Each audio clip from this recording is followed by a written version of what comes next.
ఈరోజు ఓపీలో ఒక 1 ఇయర్ బేబీని వాళ్ళ మదర్ అయితే తీసుకొచ్చారు. ప్రాబ్లమ్ ఏంటంటే ఒక 10 డేస్ నుంచి ముక్కు అయితే బాగా బ్లాక్ అవుతుందని చెప్పారు. ఫస్ట్ 5 డేస్‌లో ముక్కు బాగా కారుతుందని చెప్పారు.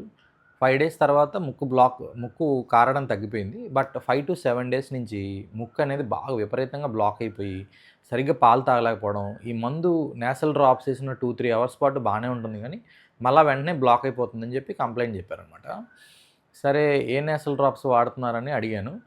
వాళ్ళు ఈ ఈ ఈ నాసివియన్ డ్రాప్స్ అయితే వాడుతున్నారని చెప్పారనమాట.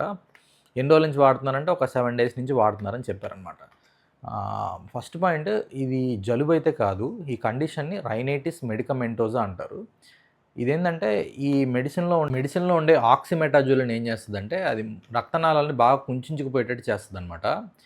కాబట్టి ఏమవుతదంటే ఈ డ్రాప్స్ ఏసిన 2, 3 గంటల పాటు బానే ఉంటది. కానీ వెంటనే మళ్ళా ముక్కనేది ఇంకా ఎక్కువగా వాపొచ్చి, ఇంకా ఎక్కువగా బ్లాక్ అవుతదనమాట. దీన్ని రీబౌండ్ కంజెషన్ అంటారు. కాబట్టి ఈ డ్రాప్స్ ఎప్పుడు డాక్టర్ సలహా లేకుండా ఎక్కువగా వాడకూడదు. ఎక్కువ రోజుల పాటు వాడకూడదనమాట.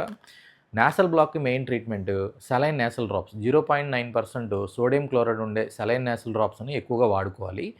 ఇంకొకటి బేబీని కొంచెం ఎత్తులో పడుకోబెట్టాలి పడుకునేటప్పుడు. ఇంకొకటి రూమ్స్‌లో హ్యూమిడిఫైయర్స్ అనేవి వాడుకోవచ్చు. దానివల్ల ఏమవుద్దంటే రూమ్‌లో మాయిశ్చర్ పెరిగి కొంచెం నేసల్ బ్లాక్ ముక్కు ఆరిపోకుండా ఉంటదనమాట.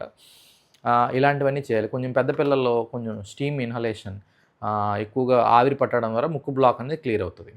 అంతేగాని ఇవి మెడికల్ షాప్‌లో తెచ్చేసుకొని ఎక్కువగా ఈ మెడిసిన్ అనేది వాడడం మంచిది కాదు. మెడిసిన్